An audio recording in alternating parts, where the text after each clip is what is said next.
ಏನಂತ ಹೇಳ್ತಾರಂತಂದ್ರೆ, ಬಹುಶಃ ಯಾರು ಕೊಲೆಗಡುಕರಿದ್ದರೋ ಆ ಕೊಲೆಗಡುಕರನ್ನೇ ಬೆಂಬಲಿಸುವುದಕ್ಕೆ ಪ್ರಯತ್ನವನ್ನ ಮಾಡುತ್ತಾರೆ ವಿನಃ ನಿರಪರಾಧಿ ಅಂತ ಆಗಿರ್ತಕ್ಕಂಥ ಯೇಸು ಕ್ರಿಸ್ತನನ್ನ ಅವ್ರು ಏನ್ ಮಾಡ್ತಾರೆ ಅಂದ್ರೆ ಉಳಿಸ್ಕೊಳ್ಳಿಕ್ಕೆ ಪ್ರಯತ್ನವನ್ನ ಮಾಡುವುದಿಲ್ಲ, ಅವನನ್ನ ಆಚರಿಸ್ತಿದ್ದಾರೆ.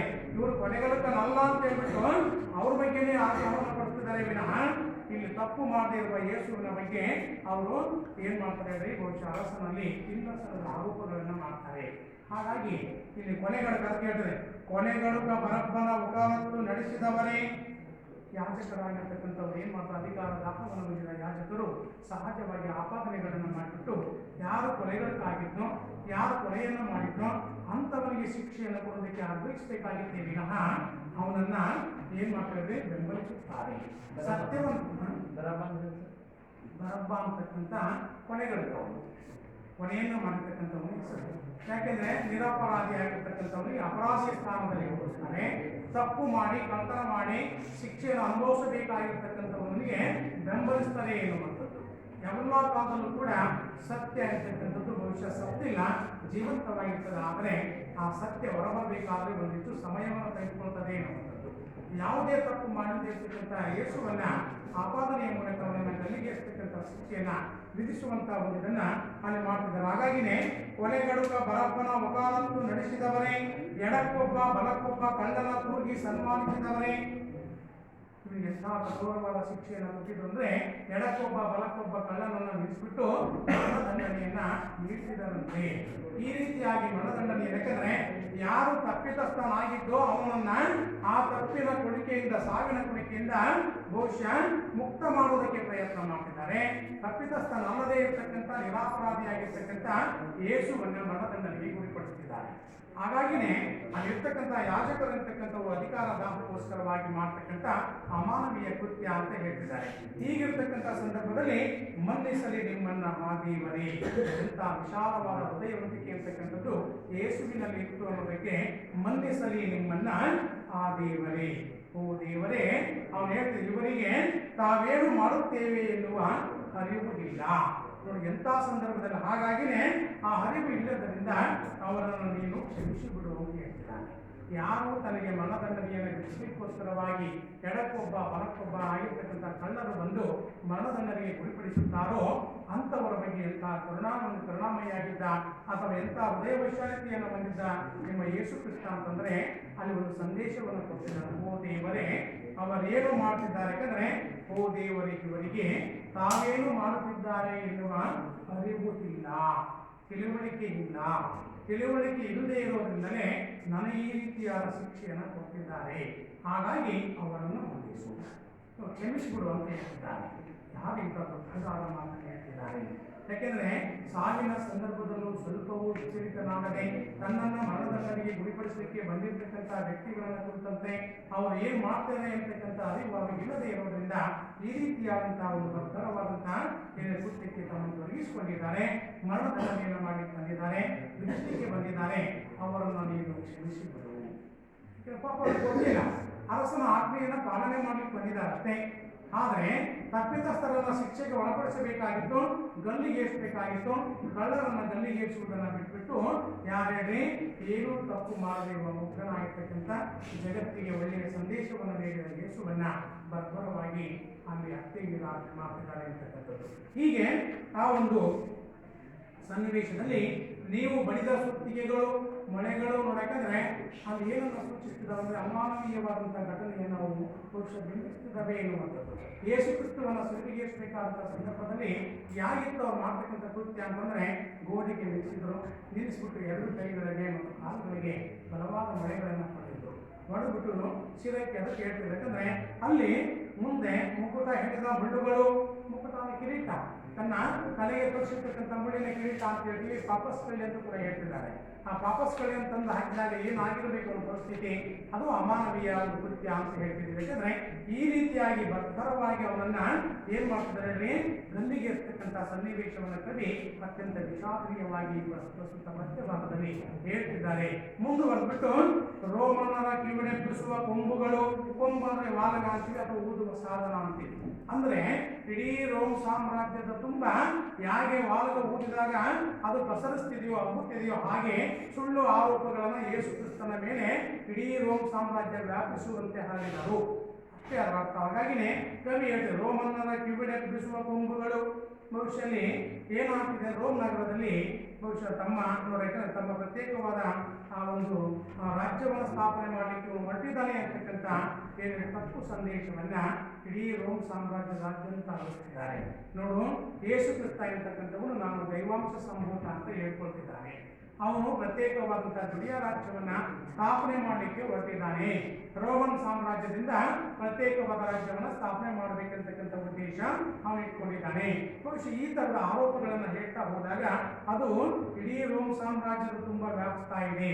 ಯಾಕೆಂದ್ರೆ ತಾನೇ ದೇವ ಸಂಭೂತ, ದೈವಾಂಶ ಸಂಭೂತ ಅಂತಾನೆ, ದೇವರ ಪುತ್ರ ಅಂತ ಹೇಳ್ಕೊಳ್ತಿದ್ದಾನೆ. ಇವನೊಬ್ಬ ಸುಳ್ಳು ಪ್ರವಾದಿ ಅಂತ ಹೇಳಿಬಿಟ್ಟು ಇಡೀ ರೋಮ್ ಸಾಮ್ರಾಜ್ಯದ ತುಂಬ ಜನರಿಗೆಲ್ಲರಿಗೂ ಕೂಡ ತಿಳಿಯುವಂತೆ ಅದನ್ನು ಸುಳ್ಳು ಆರೋಪಗಳನ್ನು ಅರ್ಪಿಸುತ್ತಿದ್ದಾರೆ. ಹಾಗಾಗಿನೇ ಕವಿ ಇಲ್ಲಿ ರೋಮನ್ನರ ಕಿವಿಡೆಬ್ಬಿಸುವ ಕೊಂಬುಗಳು ಇಡೀ ರೋಮ್ ಸಾಮ್ರಾಜ್ಯದಾದ್ಯಂತ ವ್ಯಾಪಕವಾಗಿ ಆ ಒಂದು ಏನೇಳಿ ಸುಳ್ಳು ಆರೋಪಗಳು ಅಥವಾ ಆರೋಪಗಳ ಕಥೆಗಳನ್ನು ಏನು ಮಾಡ್ತಿದ್ದಾರೆ, ಬಹುಶಃ ಹರಡಿಸ್ತಿದ್ದಾರೆ ಅಂತ. ಹೀಗೆ ಕಾಲರಾಯನ ಗುಜರಿ ಸೇರಿಲ್ಲ, ಈ ರೀತಿಯಾಗಿ ಸುಳ್ಳು ಆರೋಪಗಳನ್ನು ಮಾಡುವುದರ ಮೂಲಕ ಯೇಸು ಕ್ರಿಸ್ತನನ್ನು ಶಿಲುಬೆಗೆ ಇರ್ತಕ್ಕಂಥ ಅಥವಾ ಗಲ್ಲಿಗೆ ಇರ್ತಕ್ಕಂಥ ಪ್ರಸಂಗವನ್ನು ನಾವು ಓದ್ತಿದ್ದೀವಿ. ಯಾವಾಗ ಮರಣದಂಡನೆ ವಿಧಿಸಿದ ಮೇಲೆ ಅವನ ಮುಂದೆ ಏನಾದ ಅನ್ನೋದು ಗೊತ್ತಿದೆ. ಮಾರನೇ ದಿನದಲ್ಲಿ ಮತ್ತೆ ಸಮಾಧಿಯಿಂದ ಎದ್ದುಬಿಟ್ಟು 12 ಜನ ಶಿಷ್ಯರ ಜೊತೆಯಲ್ಲಿ ಆ ಶಿಷ್ಯರಿಗೆ ಏನು ಮಾಡ್ತಾನೆ, ಬಹುಶಃ ಬೋಧನೆಯನ್ನು ಮಾಡ್ತಿದ್ದ ಅಂತಕ್ಕಂಥದ್ದನ್ನು ಅವರ ಜೀವನ ಚರಿತ್ರೆ ಒಳಗೆ ನಾವು ನೋಡ್ತಿದ್ದೀವಿ. ಬಹುಶಃ ಅವನ ಮರಣದಂಡನೆಯನ್ನು ಕೊಟ್ಟಿದ್ದರೂ ಕೂಡ ಇವತ್ತು ಜೀಸಸ್ ಕ್ರಿಸ್ತ ನಮ್ಮ ಕಣ್ಣಿನಲ್ಲಿ ಇಲ್ಲದೆ ಇದ್ದರೂ ಅವನು ಕೊಟ್ಟಂಥ ಸಂದೇಶ ಏನಿದೆಯಲ್ಲ, ಮನುಕುಲಕ್ಕೆ ನೀಡಿರ್ತಕ್ಕಂಥ ಕಾಣಿಕೆ ಏನಿದೆಯಲ್ಲ, ಅದರಿಂದ ಅವನು ಇವತ್ತು ಕೂಡ ಜೀವಂತವಾಗಿದ್ದಾನೆ.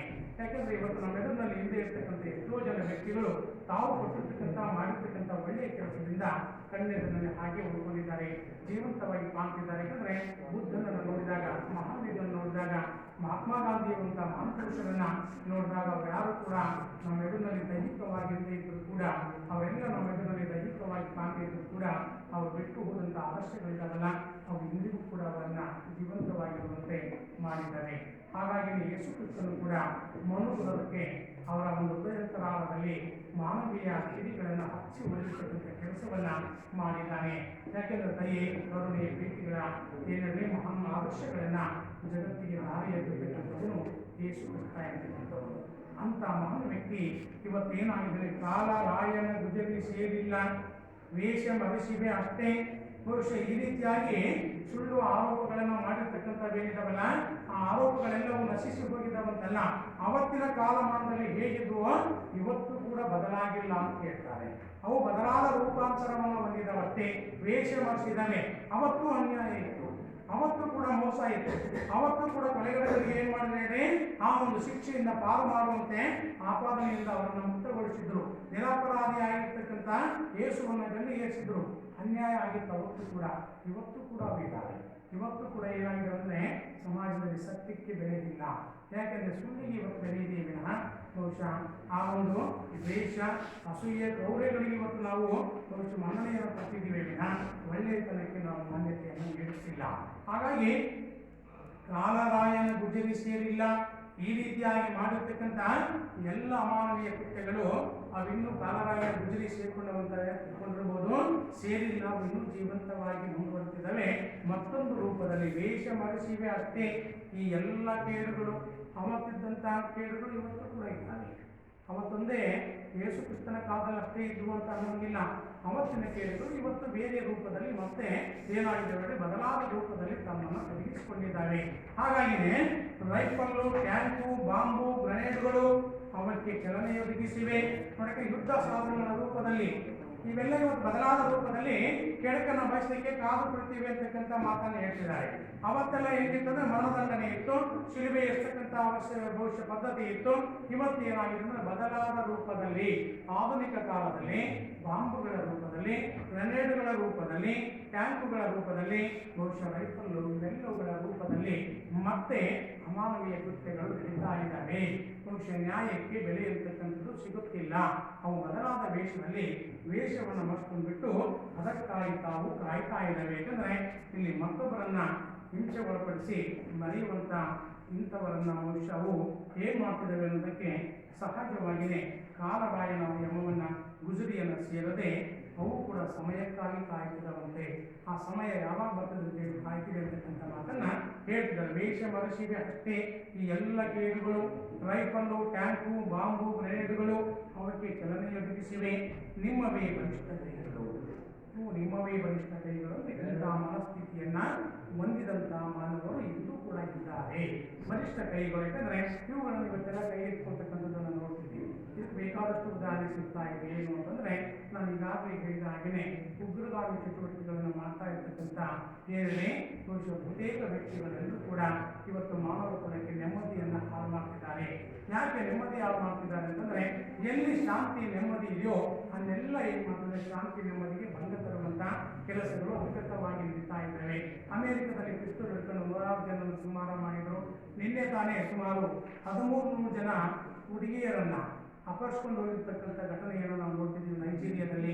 ನೈಜೀರಿಯಾದ ಒಂದು ಹಾಸ್ಟೆಲಲ್ಲಿ, ಬಹುಶಃ ರೆಸಿಡೆನ್ಷಿಯಲ್ ಸ್ಕೂಲ್ನಲ್ಲಿ ಅದು 6 ರಿಂದ 13, 14 ವರ್ಷದ ವಯಸ್ಸಿನಲ್ಲಿರ್ತಕ್ಕಂಥ 1400 ಜನ ವಿದ್ಯಾರ್ಥಿನಿಯರನ್ನ ನೈಜೀರಿಯಾದಲ್ಲಿ ಉಗ್ರಗಾಮಿಗಳು ಅಪಹರಿಸಿಕೊಂಡು ಹೋಗಿದ್ದಾರೆ.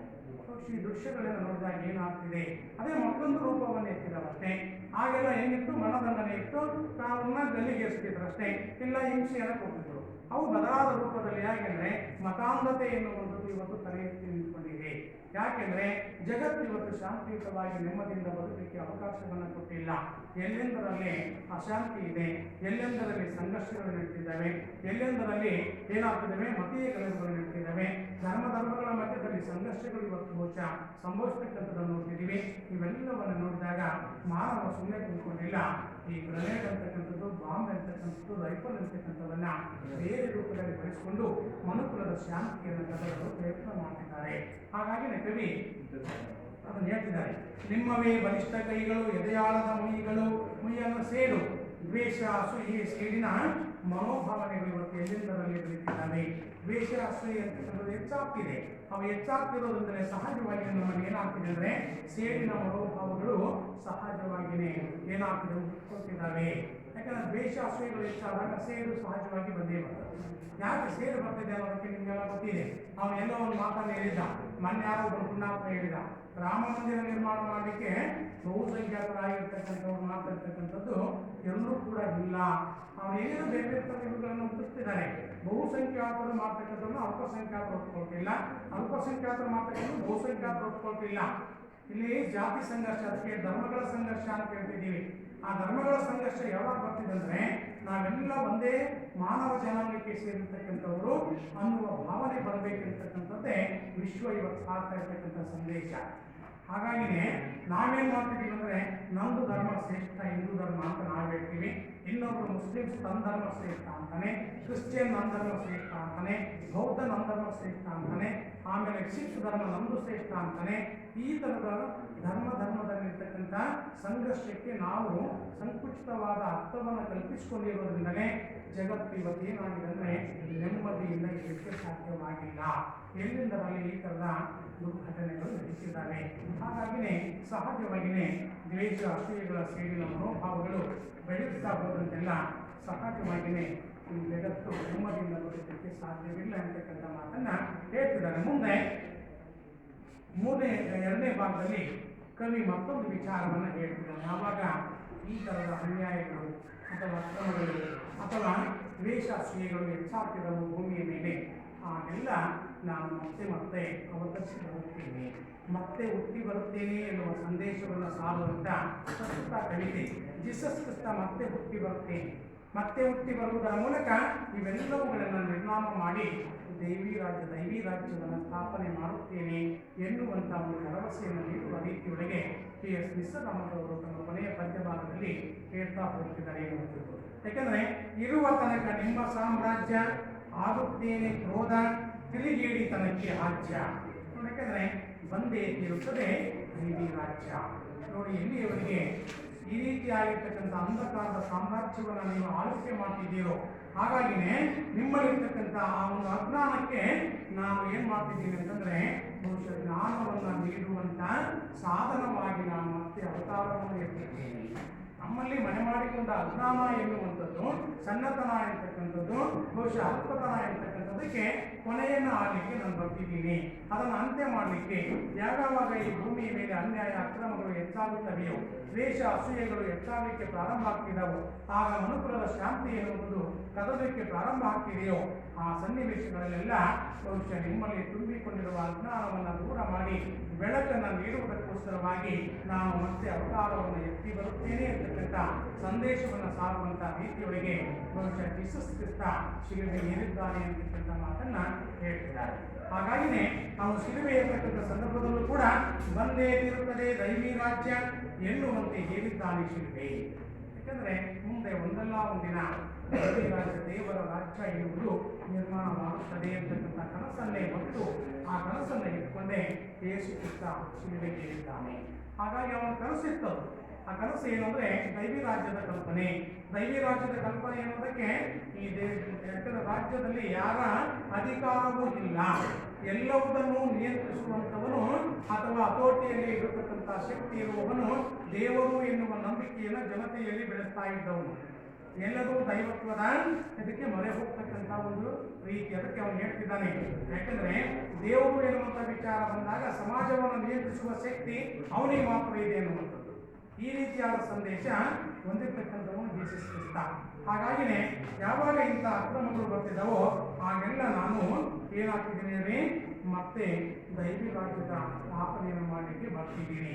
ಇಲ್ಲಿ ಆಜ್ಯ ಅಂದರೆ ತುಪ್ಪ ಅಂತ ಹೇಳ್ತಾರೆ. ತುಪ್ಪ ಅನ್ನೋದು ಏನೇಳಿ ಉರಿಯುವ ಬೆಂಕಿಗೆ ಹಾಕುವಂಥದ್ದು, ಬೆಳಕನ್ನು ನೀಡ್ತಕ್ಕಂಥ ಸಂಕೇತ ಅಂತೇಳಿ ಭಾವಿಸ್ಕೋಬೇಕು. ಯಾಕಂದರೆ ಅಜ್ಞಾನವು ಹೆಚ್ಚಾದಾಗ ಅಮಾನವೀಯ ಕೃತ್ಯಗಳು ಎತ್ತಿಲ್ಲದೆ ನಡೀಬೇಕಾದಂಥ ಸಂದರ್ಭದಲ್ಲಿ, ಜಗತ್ತಿನ ತುಂಬೆಲ್ಲ ದ್ವೇಷ ಅಸೂಯೆಗಳು ವ್ಯಾಪಿಸಿರ್ತಕ್ಕಂಥ ಸಂದರ್ಭದಲ್ಲೆಲ್ಲ ಮತ್ತೆ ನಾನು ಉದಯಿಸಿ ಬಂದುಬಿಟ್ಟು ನಿಮ್ಮಲ್ಲಿ ತುಂಬಿರುವ ಅಜ್ಞಾನವನ್ನು ದೂರ ಮಾಡಿ ಜ್ಞಾನದ ಬೆಳಕನ್ನು ನೀಡುವ ಸಂಕೇತವಾಗಿ ಮತ್ತೆ ಜನ್ಮವೆತ್ತಿ ಬರುತ್ತೇನೆ ಎನ್ನುವ ಆಶಾಭಾವನೆಯೊಂದಿಗೆ ಯೇಸು ಕ್ರಿಸ್ತ ಶಿಲುಬೆ ಏರಿದ್ದಾನೆ ಅಂತಕ್ಕಂಥ ಮಾತನ್ನು ಕವಿ ನಿಸರ್ಗಮ್ಮನವರು ಹೇಳ್ತಿದ್ದಾರೆ ಎನ್ನುವಂಥದ್ದು. ಹೀಗೆ ಮುಂದೆ ಎಲ್ಲೆಲ್ಲಿ ಅವನು ಬರ್ತಿದ್ದಾನೆ ಅನ್ನೋದಕ್ಕೆ ಇಗರ್ಜಿ, ಮಸೀಜಿದು, ದೇವಸ್ಥಾನ, ಮಠಗಳಲ್ಲಿ, ಮತರಹಿತ ಹಠಗಳಲ್ಲಿ, ನೋಡಕ್ಕೆ ಕೋಟು, ಕಾರ್ಖಾನೆ, ಕಾಣೆಗಳಲ್ಲಿ, ಬೆಳಕ ಕಿತ್ತೆಸಲು ದೂರುಗೊಳಿಸುವ ನಮ್ಮ ಬಂದಿಖಾನೆಗಳಲ್ಲಿ, ದವಖಾನೆಗಳ ಕೋಣೆಗಳಲ್ಲಿ ಮಾಹಿಗೊಂದಾವರ್ತಿ ಹಣತೆ ವರ್ತಿಸಿಕೊಳ್ಳದ ದಲಿತ ವಾಸದ ಸೋಗಿ ಗಿಡಗಳಲ್ಲಿ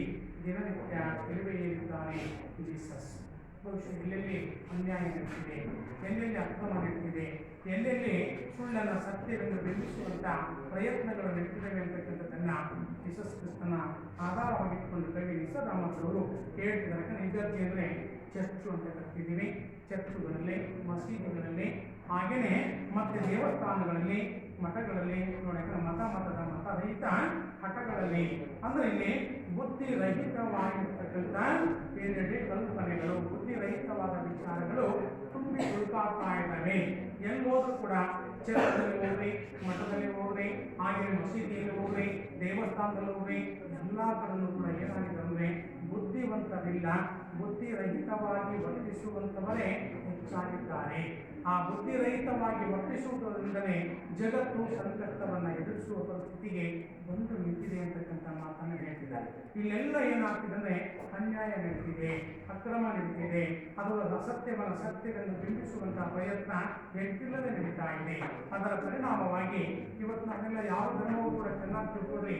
ಜೀಸಸ್ ಕ್ರಿಸ್ತನ ಬಗ್ಗೆ ಹೇಳಬೇಕಾದ ಸಂದರ್ಭದಲ್ಲಿ ನಾವೆಲ್ಲ ಧರ್ಮದ ಅನುಯಾಯಿಗಳನ್ನು ವಿಚಾರ ಮಾಡಿ ಯಾವ ಧರ್ಮವೂ ಕೂಡ ಕೆಳಕನ್ನು ಬಯಸಬೇಕೆಂದು ಹೇಳುವುದಿಲ್ಲ. ಚೆನ್ನಾಗಿ ತಿಳ್ಕೊಳ್ಳೋದು ಕ್ರಿಶ್ಚಿಯನ್ ಧರ್ಮ ಇರ್ಬೋದು, ಅಥವಾ ಮುಸ್ಲಿಂ ಧರ್ಮ ಇರ್ಬೋದು, ಹಿಂದೂ ಧರ್ಮವೇ ಇರ್ಬೋದು, ಬೇರಾವುದೇ ಧರ್ಮ ಇರ್ಬೋದು, ಯಾವುದೇ ಧರ್ಮದ ಏನೇಳಿ ಭವಿಷ್ಯ ವಿಚಾರಗಳಿದಾವಲ್ಲ ಅವು ಮನುಕುಲಕ್ಕೆ ಯಾವತ್ತೂ ಕೂಡ ಕೆಡುಕನ್ನು ಬಯಸುವಂಥವಲ್ಲ. ಮತ್ತೊಂದು ಧರ್ಮವನ್ನು ಕೀಳಾಗಿ ಕಾಣುವಂತಕ್ಕಂಥ ಸಂದೇಶಗಳನ್ನು ಕೊಡುವಂಥವುಗಳೆಲ್ಲ ಮಾನವೀಯ ಮೌಲ್ಯಗಳನ್ನು ಬಿತ್ತರಿಸುವ ಕೆಲಸವನ್ನು ಮಾಡ್ತಿದ್ದಾವೆ ವಿನ, ಒಳ್ಳೆಯತನವನ್ನು ಬೆಳೆಸುವಂಥ ಪ್ರಯತ್ನ ಮಾಡ್ತಿದ್ದಾವೆ ವಿನ, ನೀನು ಮತಾಂಧನಾಗು ಅಂತೇಳಿ ಯಾವ ಧರ್ಮವೂ ಹೇಳೋದಿಲ್ಲ. ಮತೀಯ ಸಂಘರ್ಷವನ್ನು ಉಂಟು ಮಾಡುವಂಥ ಯಾವ ಧರ್ಮವೂ ಹೇಳೋದಿಲ್ಲ. ನಾವೇನಾಗಿದ್ದೀವಿ ಅಂತಂದರೆ ನಮ್ಮಲ್ಲಿರುವ ಸಣ್ಣತನ, ಅಲ್ಪತನ, ಈ ಅಲ್ಪತನ ಸಣ್ಣತನಗಳು ನಮ್ಮನ್ನು ಏನು ಮಾಡ್ತಿದ್ದಾವೆ ಅಂದರೆ ಬಹುಶಃ ನಾವು ತಿಳಿಲಾರದೇ ನಾವೇನು ಮಾಡ್ತಿದ್ದೀವಿ ಅಂದರೆ ಧರ್ಮವೇ ಶ್ರೇಷ್ಠ ಎನ್ನುವಂಥ ಮನೋಭಾವನೆಗೆ ಕಟಿಬದ್ಧರಾಗಿರ್ತೀವಿ. ಅದರ ಪರಿಣಾಮವಾಗಿ ಎಲ್ಲೆಂದರಲ್ಲಿ ಏನಾಗ್ತದೆ ಅಂದರೆ ಮಠದಲ್ಲಿ ಹೋಗ್ರಿ, ಮಂದಿರದಲ್ಲಿ ಹೋಗ್ರಿ, ಚರ್ಚಿನಲ್ಲಿ ಹೋಗ್ರಿ, ಅಥವಾ ನೀವು ಮಸೀದಿಗಳಲ್ಲಿ ಹೋಗ್ರಿ, ಎಲ್ಲಿ ಹೋದ್ರೂ ಕೂಡ ಬುದ್ಧಿ ರಹಿತವಾಗಿರ್ತಕ್ಕಂಥ ಏನೇನೇ ವ್ಯಕ್ತಿಗಳ ಇದರಿಂದ ಭವಿಷ್ಯ ಜಗತ್ತು ಏನಾಗ್ತಿದೆ ಅಂದರೆ ಶಾಂತಿಗೆ ಭಂಗವನ್ನು ತಂದುಕೊಂಡಿದೆ ಅಂತಕ್ಕಂಥ ಮಾತು. ಅಂತಲ್ಲೆಲ್ಲ ಅನ್ಯಾಯಗಳು ಅಥವಾ ಅಸಮಾನತೆ ಇರ್ತಕ್ಕಂಥದ್ದು ಸಹಜವಾಗಿಯೇ ಬೆಳೀತಾ ಇರ್ತಕ್ಕಂಥದ್ದನ್ನು ನೋಡಿರತಕ್ಕಂಥ ಕವಿಗಳು ಮುಂದೆ ಏನು ಮಾಡ್ತಾರೆ, ಕೋರ್ಟು, ಕಾರ್ಖಾನೆ, ಠಾಣೆಗಳಲ್ಲಿ ನೋಡಿದರೆ ಎಲ್ಲೋದ್ರೂ ಕೂಡ ಅನ್ಯಾಯ ನಡೀತಿದೆ, ಅಸತ್ಯವೇ ಭವಿಷ್ಯ ಇವತ್ತು ಆರಂಭಿಸ್ತಾ ಇದೆ. ಇದನ್ನು ನೋಡಿದಾಗ ಎಲ್ಲೆಲ್ಲಿ ಇಂಥವು ನಡೀತದೆ, ಕೋರ್ಟ್ನಲ್ಲಿ ಹೋಗ್ರಿ, ಕಾರ್ಖಾನೆ, ಠಾಣೆಗಳಲ್ಲಿ ಹೋಗ್ರಿ, ಎಲ್ಲೂ ನ್ಯಾಯವಿಲ್ಲ, ಎಲ್ಲೂ ಸತ್ಯಕ್ಕೆ ಬೆಲೆ ಇಲ್ಲ, ಎಲ್ಲೋದ್ರೂ ನನಗೆ ಅನ್ಯಾಯವೇ ವಿಜೃಂಭಿಸ್ತದೆಯೇ ವಿನಃ ಭವಿಷ್ಯ ಸತ್ಯಕ್ಕೆ ಭವಿಷ್ಯ ಬೆಲೆ ಅಂತಕ್ಕಂಥದ್ದು ಸಿಗುತ್ತಿಲ್ಲ. ನೀವು ಕೋರ್ಟ್ನಾಗ ಹೋಗ್ರಿ, ಕಾಲದ್ದು ಬೆಳೆ ಮಾಡ್ತಾರೆ, ಬೆಲೆ ಕಾಲ ಮಾಡ್ತಾರೆ, ಹೌದಲ್ಲ? ವಕೀಲರು ತಗೊಂಡೋದ್ರೆ ಅಪರಾಧಿ ಆಗಿರ್ತಕ್ಕಂಥವ್ನು ನಿರಪರಾಧಿ ಆಗ್ತಾನೆ, ನಿರಪರಾಧಿ ಆಗಿರ್ತಕ್ಕಂಥವ್ನು ಅಪರಾಧಿ ಆಗ್ತಾನೆ. ಏಕೆ ಸರ್ ಅಂತ ಕೇಳಿದ್ರೆ ಕಾಲವೇ ಆಗಿದೆ ಅನ್ನುವಂಥದ್ದು. ಭವಿಷ್ಯ ಸತ್ಯದ ಪರವಾಗಿ ನಿಂತ್ಕೊಳ್ತಕ್ಕಂಥ ಕಾಲಮಾನ ಇದಲ್ಲ ಅಂತಕ್ಕಂಥದ್ದನ್ನ ಆಧುನಿಕ ಕಾಲಕ್ಕೆ ಅದನ್ನು ಅನ್ವಯಿಸಿ ಹೇಳ್ತಿದ್ದಾರೆ. ಅವತ್ತು ಇರಲಿಲ್ಲ ಅಂತ ಹೇಳ್ತಾ ಇಲ್ಲ. ಸಾವಿರ ವರ್ಷಗಳ ಹಿಂದೆ, 2000 ವರ್ಷಗಳ ಹಿಂದೆ ನಿಮ್ಮ ಯೇಸು ಕ್ರಿಸ್ತನು ಬದುಕಿರ್ತಕ್ಕಂಥ ಸಂದರ್ಭದಲ್ಲೂ ಕೂಡ ಅನ್ಯಾಯಗಳು ನಡೆದಿದ್ದು. ಅನ್ಯಾಯ ನಡೆದಿರೋದ್ರಿಂದಲೇ, ಸತ್ಯಕ್ಕೆ ಬೆಲೆ ಇಲ್ಲದಿರೋದ್ರಿಂದಲೇ ಅವನು ಶಿಕ್ಷೆಗೆ ಗುರಿಯಾಗಬೇಕಾಯಿತು. ಅಂಥ ಅನ್ಯಾಯ ಅಕ್ರಮಗಳು ಬುದ್ಧಿರಹಿತವಾದ ಮಾನವನ ಇದರಲ್ಲಿ ನಿರಂತರವಾಗಿ ನಡೀತಾನೆ ಇದ್ದಾವಂತೆ. ಎಲ್ಲಿ ಕೋರ್ಟುಗಳಿದ್ದಾವೋ, ಎಲ್ಲಿ ಕಚೇರಿ, ಅದಕ್ಕೆ ಹೇಳಿದರೆ ಠಾಣೆಗಳಿದ್ದಾವೋ ಅಲ್ಲೆಲ್ಲ ಈ ಥರದ ಅನ್ಯಾಯಗಳು ನಡೀತಿದ್ದಾವೆ. ಬೆಳಕ ಕಿತ್ತೆಸೆದು ಕೂಡುಗೊಳಿಸುವ ನಮ್ಮ ಬಂದಿಖಾನೆಗಳಲ್ಲಿ ಸತ್ಯವನ್ನು ಕಿತ್ತೆಸಿಬಿಟ್ಟು ಏನು ಮಾಡ್ತಿದ್ದಾರೆ, ಅಜ್ಞಾತವಂತರನ್ನ ಅಜ್ಞಾತವಂತರನ್ನಾಗಿ ಮಾಡ್ತಿದ್ದಾರೆ. ಸತ್ಯಕ್ಕೆ ಬೆಲೆ ಇಲ್ಲದೆ ಇರತಕ್ಕಂಥ ಪರಿಸ್ಥಿತಿ ಕೋರ್ಟುಗಳಲ್ಲಿ ಉಂಟಾಗ್ತಿದೆ, ಕಾರ್ಖಾನೆಗಳಲ್ಲಾಗ್ತಿದೆ. ಇಂಥೆಲ್ಲವನ್ನ ಕೂಡುಗೊಳಿಸುವ ನಮ್ಮ ಬಂದಿಖಾನೆಗಳಲ್ಲಿ, ಜೈಲುಗಳಲ್ಲಿ, ಇವತ್ತು ಜೈಲುಗಳಲ್ಲಿ ಕೂಡ ಏನಾಗ್ತಿದೆ ಅಂದರೆ ಸತ್ಯವನ್ನು ಕಿತ್ತೆಸಿಬಿಟ್ಟು ಅಲ್ಲಿ ಏನಾಗ್ತಿದೆ ಅಂದರೆ ಅಜ್ಞಾತವಂತರನ್ನಾಗಿ ಅಪರಾಧಿಗಳನ್ನು ಮಾಡಿದ್ದಾರೆ. ಅವನು ಏನೂ ಅಪರಾಧ ಮಾಡದಿದ್ದರೂ ಕೂಡ ಅಪರಾಧಿ ಅಂತೇಳಿ ಬಿಂಬಿಸತಕ್ಕಂಥ ಅನ್ಯಾಯ ಅಕ್ರಮಗಳು ಇಲ್ಲಿಂದರಲ್ಲಿ ನಡೀತಿದವಂತೆ. ಹಾಗಾಗಿ ಮುಂದೆ ದವಾಖಾನೆಗಳ ಕೋಣೆಗಳಲ್ಲಿ ಭವಿಷ್ಯಲ್ಲಿ ದವಾಖಾನೆಗಳನ್ನು, ಆಸ್ಪತ್ರೆಗಳಲ್ಲಿ ನರಳ್ತಾ ಇರ್ತಕ್ಕಂಥ ನೋಡ್ರಿ, ಆಸ್ಪತ್ರೆಗಳಲ್ಲಿ ಹೋಗಿರ್ತಕ್ಕಂಥ ರೋಗಿ ಇವತ್ತು ನರಳುವ ಪರಿಸ್ಥಿತಿ ಉಂಟಾಗಿದೆ. ಯಾಕೆ ಅಂತ ಕೇಳಿದ್ರೆ, ಯಾಕಂದರೆ ಅವ್ರು ನೋಡ್ತಕ್ಕಂಥವರೇ ಇಲ್ಲ. ಮಾನವೀಯತೆ ಗುಣಗಳು ಇವತ್ತು ನಮ್ಮಲ್ಲಿ ಇಲ್ಲ. ಯಾಕೆಂದರೆ ಮತ್ತೊಬ್ಬರನ್ನ ಪ್ರೀತಿಸುವಂಥ, ಮತ್ತೊಬ್ಬರ ಮೇಲೆ ನಾವು ದಯೆ ಕರುಣೆಯನ್ನು ತೋರ್ತಕ್ಕಂಥ ಗುಣಗಳನ್ನು ಇವತ್ತು ಬೆಳೆಸ್ಕೊಂಡೇ ಇರೋದ್ರಿಂದ ಸಹಜವಾಗಿಯೇ ಆ ದವಾಖಾನೆಗಳಲ್ಲಿ ತೋರಿಸ್ಕೊಳ್ಳಿಕ್ಕೆ ಹೋದಂಥ ರೋಗಿಯಾಗಿರ್ತಕ್ಕಂಥವ್ರು ಇವತ್ತು ನರಳುವ ಪರಿಸ್ಥಿತಿ ಉಂಟಾಗಿದೆ. ಎಲ್ಲೆಲ್ಲಿ ಇಂಥ ಅಕ್ರಮಗಳು ನಡೀತಿದ್ದಾವೋ, ಎಲ್ಲೆಲ್ಲಿ ಅಸತ್ಯವನ್ನು ಬಿಂಬಿಸುವಂಥ ಕೆಲಸ ಆಗ್ತಿದೆಯೋ, ಎಲ್ಲೆಲ್ಲಿ ಭವಿಷ್ಯ ಅನ್ಯಾಯವನ್ನು ಏನು ಮಾಡ್ತಕ್ಕಂಥ ವಿಜೃಂಭಿಸ್ತಕ್ಕಂಥ ಕೆಲಸಗಳಾಗ್ತಿದಾವೋ ಅಂತಲ್ಲೆಲ್ಲ ಮತ್ತೆ ಏನಾಗ್ತಿದೆ, ಜೀಸಸ್ ಕ್ರಿಸ್ತ ಹುಟ್ಟಿ ಬರುತ್ತಾನೆ. ಹಾಗಾಗಿ ಹೇಳ್ತಾರೆ, ದವಾಖಾನೆಗಳ ಕೋಣೆಗಳಲ್ಲಿ ಮಾಹೆಗೊಂಡ ಭಕ್ತಿ ಅಣತೆ ವರ್ತಿಸಿಕೊಳ್ಳದ, ಒಂದು ಸಲವೂ ಕೂಡ ಬೆಳಕಿನ ಅಣತೆಯನ್ನು ಕಾಣದೇ ಇರ್ತಕ್ಕಂಥ ಸ್ಥಳಗಳಲ್ಲೆಲ್ಲ ತಿಂಗಳು, ಮಾಹೆ ಅಂದರೆ ತಿಂಗಳು ಒಂದ್ಸರಿ ಅರ್ಥ ಕೇಳಿದ್ರೆ ನಿಮಗೆ ಮಾಹೆ ಎನ್ನುವ ಪದದ ಅರ್ಥವನ್ನು ಬರೀತೇಳಿ.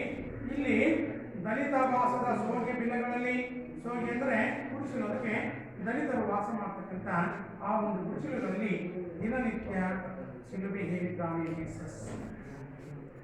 ಯಾಗಿ ಜೀಸಸ್ಸು ಅನ್ಯಾಯವನ್ನು ಪ್ರತಿಭಟಿಸಿ ಗೆಲ್ಲಲಾರದೆ ನಿರಾಪರಾಧಿ ಅಂತ ಯೇಸು ಕ್ರಿಸ್ತ ಮರಣದಲ್ಲಿ ಗುರಿಯಾಗುವ ಹಾಗೆ ಇಲ್ಲೆಲ್ಲ ಸ್ಥಳಗಳಲ್ಲೂ ಕೂಡ ಏನಾಗ್ತಿದೆ ಅಂತಂದರೆ ಅನ್ಯಾಯ ಅಂತಕ್ಕಂಥದ್ದು ವಿಜೃಂಭಿಸ್ತಾ ಇದೆ. ಹಾಗಾಗಿ ಅದೆಲ್ಲ ಸತ್ಯಕ್ಕೆ ಬೆಲೆ ಇಲ್ಲದೆ ಕೋರ್ಟ್ನಲ್ಲಿ ಹೋಗ್ರಿ, ಕಚೇರಿಗಳಲ್ಲಿ ಹೋಗ್ರಿ, ಹಾಗೆಯೇ ಆಸ್ಪತ್ರೆಗಳಲ್ಲಿ ಬಂದಿರತಕ್ಕಂಥ ನೊಂದಿರ್ತಕ್ಕಂಥ ರೋಗಿಯ ಭವನೆಯನ್ನು ನೋಡ್ರಿ, ಇಲ್ಲೆಲ್ಲ ಕಡೆ ಏನಾಗ್ತಿದೆ ಅಂತಂದರೆ ಸಹಜವಾಗಿ ಸತ್ಯಕ್ಕೆ ಬೆಲೆ ಅಂತಕ್ಕಂಥದ್ದು ಸಿಗಲಾದಂಥ ಪರಿಸ್ಥಿತಿ ನಿರ್ಮಾಣವಾಗಿದೆ ಅಂತಕ್ಕಂಥ ಮಾತನ್ನು ಹೇಳ್ತಾನೆ. ಮುಂದೆ ಅಸಂಖ್ಯ ಕ್ರಿಸ್ಮಸ್ಸುಗಳ ಹರಸಿ ಲೆಕ್ಕವಿಲ್ಲದಷ್ಟು, ಲೆಕ್ಕವಿಲ್ಲದಷ್ಟು ಕ್ರಿಸ್ಮಸ್ಸುಗಳು ಅಂತಕ್ಕಂಥವು ಬಂದು ಹೋಗ್ತಾನೆ ಇದ್ದಾವೆ. ಶೋಷಿತರ ಕಂಬನಿಯ ನೊರಸಿ, ಹೊಸ ಬದಲಾವಣೆಯಿಂದ ಅರಸಿ ಅಂತಕ್ಕಂಥ ಆಶೀರ್ವದಿಸ್ತಾ ಇದ್ದಾನೆ ಜೀಸಸ್ ಕ್ರಿಸ್ತ ಅಂತಕ್ಕಂಥದ್ದು.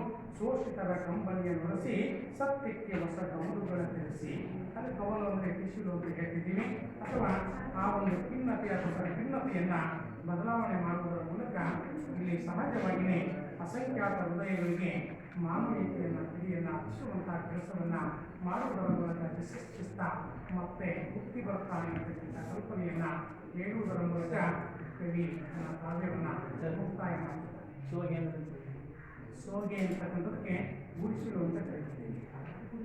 ಬೆಳಕಿನ ಮತೆ ಕಾಣದ ಸೋಗೆ ಬಿಲಗಳಲ್ಲಿ ಮುಂದೆ ದಿನನಿತ್ಯ ಸುಳಿವಿ ಹೇಳಿದ್ದಾನೆ ಎಂದಲ್ಲಿ ಇವೆಲ್ಲ ಇದಾವೆಲ್ಲ ಸಹಜವಾಗಿದೆ.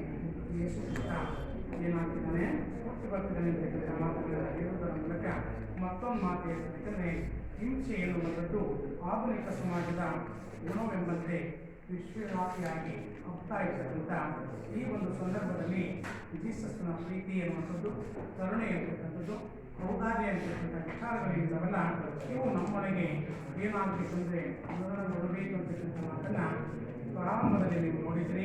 ಹಾಗೆಯೇ ಅವೆಲ್ಲವೂ ಕೂಡ ಅನುರಣನಗೊಳ್ಳಬೇಕಾದಂಥ ಅಗತ್ಯವಿದೆ ಅಂತಕ್ಕಂಥ ಮಾತನ್ನು ಹೇಳುವುದರೊಂದಿಗೆ ಇಲ್ಲಿ ದೇವರ ರಾಜ್ಯ ನಮ್ಮ ಕೈಯಲ್ಲಿದೆ ಅಂತಕ್ಕಂಥ ಮಾತನ್ನು ಜೀಸಸ್ ಹೇಳ್ತಿದ್ದಾನೆ. ಯಾಕಂದರೆ ದೇವರ ರಾಜ್ಯವನ್ನು ಕಂಡುಕೊಳ್ಳುವಂಥದ್ದು, ಸ್ಥಾಪನೆ ಮಾಡತಕ್ಕಂಥದ್ದು ನಮ್ಮ ಕೈಯಲ್ಲಿದೆ. ಅದನ್ನು ದೇವರ ರಾಜ್ಯವನ್ನು ರಾಕ್ಷಸ ರಾಜ್ಯವನ್ನು ಮಾಡಿಕೊಳ್ಳೋದು ನಮ್ಮ ಕೈಯೊಳಗಿದೆ. ಹಾಗಾಗಿ ಬಹುಶಃ ದೇವರ ರಾಜ್ಯವನ್ನು ಕಲ್ಪನೆ ಮಾಡಿಕೊಳ್ಳೋದು ಅಥವಾ ಸೃಷ್ಟಿ ಮಾಡಿಕೊಳ್ಳೋದು ನಮ್ಮ ಕೈಯಲ್ಲಿ ಇರತಕ್ಕಂಥ ಸಂದೇಶವನ್ನು ಸಾರುವುದರ ಮೂಲಕ ಮರಣದಲ್ಲಿ ಗುರಿಯಾಗಿ ಇಟ್ಟವನು ಜೀಸಸ್ ಕ್ರಿಸ್ತ ಅಂತಕ್ಕಂಥವು. ಹಾಗಾಗಿ ಅನ್ಯ ಧರ್ಮದ ಅಥವಾ ಅನ್ಯ ಕೊಂಬಿನ ಕವಿಯಾಗಿರ್ತಕ್ಕಂಥ ನಿಮ್ಮ ಕವಿ ವಿಶ್ವರಾಮನ್ ಅಂತಕ್ಕಂಥವರು ಯೇಸು ಕ್ರಿಸ್ತನ ಮರಣದಂಡನೆಯನ್ನು ಕುರಿತಂತೆ ಪ್ರಸ್ತುತ ಯಾಕಂದರೆ ಆಧುನಿಕ ಕಾಲಕ್ಕೆ ಸಂಬಂಧಪಟ್ಟಂತೆ ಅವತ್ತು ಹೇಗೆ ಅನ್ಯಾಯ ಅಕ್ರಮಗಳಿದ್ದವೋ ಇವತ್ತು ಕೂಡ ಅವು ವಿಶ್ವಿಸ್ತಕ್ಕಂಥ ಕಾಲಘಟ್ಟದ ಸನ್ನಿವೇಶದಲ್ಲಿ ನಾವೆಲ್ಲರೂ ಕೂಡ ತಿಳ್ಕೊಳ್ಳುವುದರ ಮೂಲಕ ದೈವ ರಾಜ್ಯವನ್ನು ಸ್ಥಾಪನೆ ಮಾಡೋಣ ಅಂತಕ್ಕಂಥ ಸಂದೇಶವನ್ನು ಸಾರುವುದರೊಂದಿಗೆ ಪ್ರಸ್ತುತ ಸಮಸ್ಯೆಗಳನ್ನು ಅವರು ಮುಕ್ತಾಯ ಮಾಡ್ತಿದ್ದಾರೆ.